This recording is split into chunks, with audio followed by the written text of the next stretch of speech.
At the end of last semester, we were in like the Civil War and Reconstruction, but that actually starts off the Gilded Age.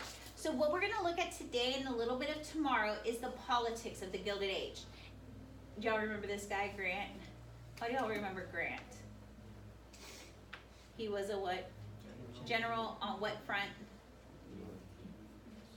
The Western, and then he gets promoted after what battle victory? Vicksburg, right? And so Grant will run for the presidency. He's going to run against Seymour, but he's going to win. What we're going to have to go back is review a couple of things from last semester. These are two political cartoons, and they're very loaded. Okay?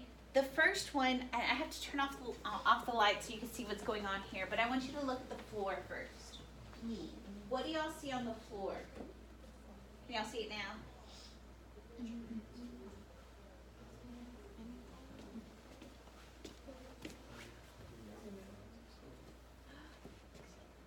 It's scary, yes. I'm sorry. You could hold hands if y'all need moral support. Okay. Do y'all see what's right here? What is it? It's a person. What type of person? An African American. Do you know what he was holding in his hands? A flag. And the American flag, what does it represent? Freedom. Okay, so what were some freedoms that the African American was armed with at the end of Reconstruction? The vote, the 15th Amendment. What else? There's 3 amendments that come out of Reconstruction. Do y'all remember the numbers? 13, 14, and 15. The 13th did what? No slavery, freed them. 14th made them equal citizens, and the 15th did what? Vote. So they should they be being trampled on? So these guys right here, I don't know if y'all see the clues, but on his belt buckle it says CSA. What do you think that means? Confederate States of America. And so this is in reference to, where do you think these people are from? The South. And what are they doing to this African American? Stepping on him. So is he able, with his little flag, to be going around with his freedom? So I want you to tell me what in this time prevented African Americans from being able to have their freedoms. Jim Crow laws. Okay, what else? Black codes during Civil War. What else? Y'all said the vote. Grandfather clause. Literacy tests. Poll tax. What Supreme Court case kept him down? Plessy versus Ferguson. Do y'all see that's all outside information? Now let's go over here. One of the things about voting after the Civil War and Reconstruction is it's called waving the bloody shirt. You vote the way you fought. So if you're in the South, you are part of the Confederate States, so what party should you follow? Democrats. If you're in the North, you're part of the Union, so what party should you follow? Okay, so over here is the guy, and he says CSA. What does that mean? States, and waving the bloody shirt. But now it says, "'Tis but a change of banner." So here's Seymour versus Blair, which is the Democratic candidate. And instead of saying Confederate States of America, it says what?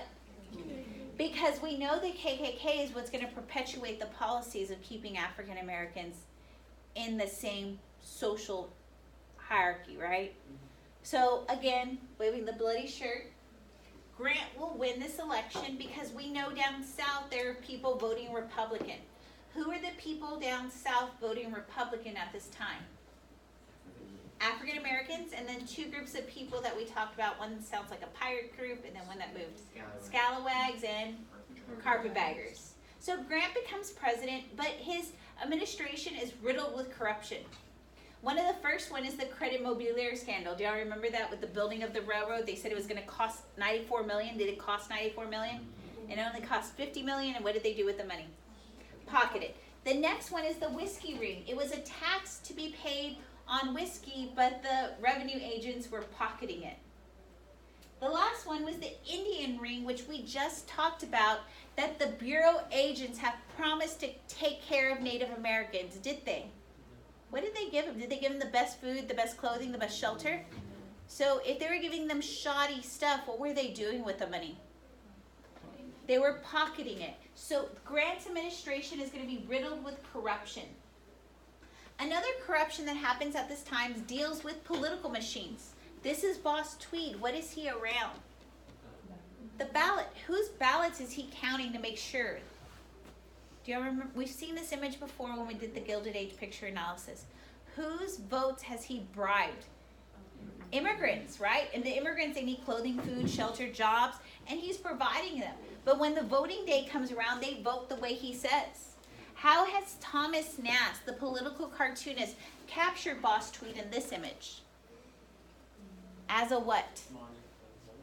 A vulture. And what do vultures do? They prey on the weak, right? And do y'all see all the bones beneath? They actually says immigrant remains. Right? Another thing about Boss Tweed is going to build the New York courthouse, and he's going to say it's going to be $50 million. Do you think it was $50 million? Yeah. What happened is that all of these companies, do y'all see on the back of their suits it says companies? They all inflated their cost to building that, and they were all pocketing money. They were all pocketing the taxpayer money. So again, the Gilded Age, it looks wonderful. Things are being built. We're building the railroad. We're getting industrialization. But when we get down to the nit and gritty, is there corruption? Okay?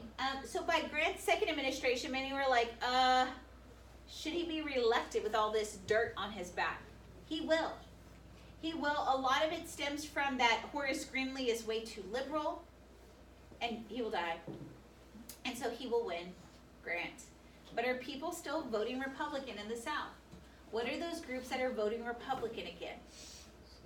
The scalawags, the carpetbaggers, and the African Americans. And again, here's just, again, that idea that there are people voting Republican. The Panic of 1873 is going to raise the money question, which we're going to get to more next time on Thursday. That debtors want inflation. Wait, what happens to the price of goods if inflation occurs? It goes up, but should my pay go up as well? Eventually it goes up. So debtors like inflation because there's going to be more money to pay off your debt. Do you think businesses like that? No. And so the businesses are against it. They want hard money. They want gold. And what will happen is our federal government will introduce the Species Redemption Act, that everything, all paper money must be based in gold. And this is going to lead to a party, which y'all saw on your study guide, called the Greenback Labor Party. And a lot of y'all said, what did they endorse? Y'all said they endorse labor. Yes, but it was asking about what money system they endorsed. And if you just look at their name, Greenback, do they want hard money or do they want more paper money? Is paper money inflation or deflation? They want inflation. And so for a lot of y'all study guides, I went and wrote inflation on there. Okay? We're going to talk more about this on Thursday. Okay? So the next election, you already know this election because we talked about it last year. The Hayes-Tyndall election. In this election, there was a problem with 3 southern states. Can you tell me, just looking at this map, what were the 3 southern states that we had issues with? South Carolina, Louisiana, and they turned in double electoral college votes. They turned in votes for the Republicans, they turned in votes for the Democrats. And what we're going to see is, can you turn in double electoral college votes? And so the federal government is going to set down a commission of 15 people, 8 Republicans, 7 Democrats. Who do they decide to give the election to? The Republicans. Wait, look at the South. Most of the South was what? So which of those states have been? So the South feels cheated. So they're going to negotiate a compromise. I want you to look here. Just by the popular vote, who's winning? The Democratic Tilden. But who wins in the Electoral College? Grant, the Republican. I mean, not Grant. Hayes, the Republican. So the compromise is reached. Hayes wins the election. But what did they agree to stop in the South? Military reconstruction. And for the next 100 years, whose rights will not be adhered to? African Americans. They're going to be trampled on, like that first image we saw. So y'all have to understand that this looks really weird for us, right? What looks so weird on this image? The South is what? Democratic. What is the South today? All the way up until the Civil Rights Movement, till after we come back from spring break, the South will be Democratic. It is when LBJ and Kennedy take on civil rights for the Democratic Party, will the South stay Democratic? No, by Nixon's administration, they will flip to the Republican Party. Okay? So the North, will it be Republican then? It's going to flip to the what? So all the way up until 1960, this is how our two-party system looks. It looks weird, right? But do y'all understand why it will flip in the 1960s? The next thing, do y'all know what voter participation is today? It's like, what percent of people vote today? Do you think everybody goes to the polls? It's about 20 to 30%. Do you think we have higher voter participation at this time? It's around 75% of the people show up to the polls. Why do you think they show up to the polls? They're being what? Bribed. The immigrants, they're being bribed by political machines.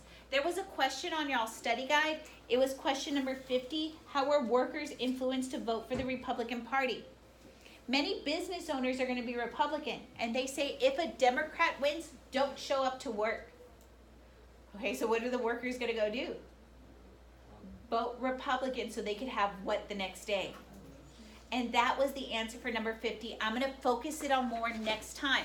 But do you understand why people are showing up in the polls? Because the workers were threatened by their bosses that if a Democrat wins, what are they going to lose? Their job. So we're going to look at what the parties are made of. The Democrats are white Southerners, they're Catholics, they're immigrants, they're urban working poor, and mostly farmers. So our Democrats, which we'll see in question who voted for Bryan, they're mainly in the South and the West. However, the people who will vote for William McKinley are the Republicans. They're Northern whites, African Americans, Protestants, mostly upper middle class. And we're going to see that in the North. Do we see many African Americans voting in the South? What are those things that are going to inhibit them? Poll tax, grandfather costs, literacy tests. Okay? So what does it mean to be laissez-faire? Free from whose rules? So our government is not going to do much during this time period, but they will do a couple of things. They will deliver the mail. They will use the military. Why do we need a national military? What problem did they have to deal with in the West? The Indians. They will collect taxes and tariffs. They will conduct foreign policy, and they will deliver veterans' pensions. Did they do much? And this is why in the Gilded Age, businesses will run rampant. The president's office was symbolic. Party bosses, these are the people who are head of the political party, really controlled what was going on. They were the ones who doled out federal jobs. I don't know if y'all know what federal jobs are today.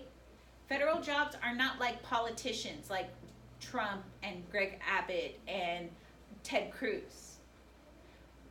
Federal positions are like our postal service carrier, the border patrol agent, TSA, the CIA agent, the FBI agent, the IRS agent. Those jobs were given out by the party bosses. Do you think they're giving them to the most qualified or people who are loyal to the party? Okay, so are we going to have the most qualified people in office? No. So this is going to lead to a problem. In the 1880 election, the Republican Party was going to be divided into two different factions, the half-breeds and the stalwarts. If they were divided, who would win the election of 1880? The Democrats. And there's a reason why they're divided. The half-breeds believe that you should put people in office who are qualified. The stalwarts believe in the spoil system. That means we're putting our friends. I want you to think about this. Just raise your hand. How many of you are a half-breed? I know these sound like Harry Potter names and stuff like that. But a half-breed, how many of you believe people should be in government jobs because they're qualified? How many of you believe people should be in government jobs if they're loyal to their party? None of us? Okay, so most of us in this class are what? And the two party bosses, they realize that if we don't unite, we will lose the election to the Democrats. So they come up with a compromise. And the compromise is Garfield, who's a half-breed who believes what? Qualified people or friends? Is going to be president. And Arthur will be his vice president who believes he's a stalwart, who believes you put who in office? Your friends, people who are loyal to you. They win. They win the election. But now we have this image. I want you to tell me what's going on in this image. He gets killed. He is, yes, his back is not hurting. He is shot. He is shot. He is shot in the railroad station. And he is shot by this guy, Charles Guiteau. He says, I am a stalwart. What does that mean? I want friends appointments. He says, Arthur is president now. Why is he happy that Arthur is president? He's a stalwart. And this guy, Charles Guiteau, wants the job of the Paris consulate. And he's tried to get Garfield to give it to him. He's gone to people in Congress saying, please get me this job. He can't. Because Garfield will only appoint what type of people. And so then he starts bribing people. And then he starts threatening them, like, I know what you did last summer. Come on, get me this job. But he can't get the job. So he shoots Garfield. And now Arthur's just like, okay, if you're coming, Arthur, and you're going to become president, are you kind of fearful of being a stalwart now? Because what can people do to you? Kill you for a job. So do you think Arthur is going to be a stalwart for a very long time? No, he's now going to become a what? Half-breed, believing that you should only appoint people because they are what? And this will lead to the Pendleton Civil Service Act. This act is going to be a Magna Carta of civil service reform. This requires that people in federal jobs have a civil service exam. So I don't know if y'all know, nearly everyone that is a federal government agent who works for the federal government, from the TSA to Border Patrol to the Postal Service guy to the FBI guy, all have to take a test. And they have to score a certain percentile on that test. And they will be looking for jobs on the best qualified people. Is this a stalwart policy or a half-breed policy? And so because of this, every single job today is based off a civil service exam. All because Garfield died. Okay. We're going to look at this next election. This is where I'm going to stop, but we have a political cartoon to look at it. I want you to tell me what is going on in this political cartoon. He doesn't like the kid? Look at the caption. Okay, so that kid is what? Okay, so there's a little bit more to it. Is Mama, where is Pa? He's going to the White House. Ha, ha, ha. Okay, what else is up with this image? He left his wife. Do you think they were married? So this child is what? Illegitimate, yes. Yes, so I'll say illegitimate. Okay, also, this is just a receipt of him paying for his inheritance. So is this really his kid? At this time, he's paying for his inheritance. This is his kid. Is he married to this wife? No. He's a bachelor. Oh, do you think this is dirt the Democrats got on him? So do you think the United States would elect a guy who's a bachelor, who has an illegitimate child that will not take care of his family? Ooh, but the other guy, you have to understand, has some issue. He goes and attends a sermon where the minister makes fun of the Irish, saying that they're full of rum, Romanism, and rebellion. Okay, what does it mean to be full of rum? You're alcoholics, you're drunk. You Romanism. You're Catholic, and that is not a good term at this time. And you're full of rebellion. You're waiting to rebel for higher wages. And we're seeing that Blaine is sitting there in this congregation, and he does not go against those things. So if he doesn't say anything against him, he must what? Support him. And so are we going to elect the guy that doesn't want to claim his kid? Or are we going to elect the guy that insults a whole ethnic group? Who do you think they elect? They elect Cleveland. And this is where we're going to start off next time. Okay? So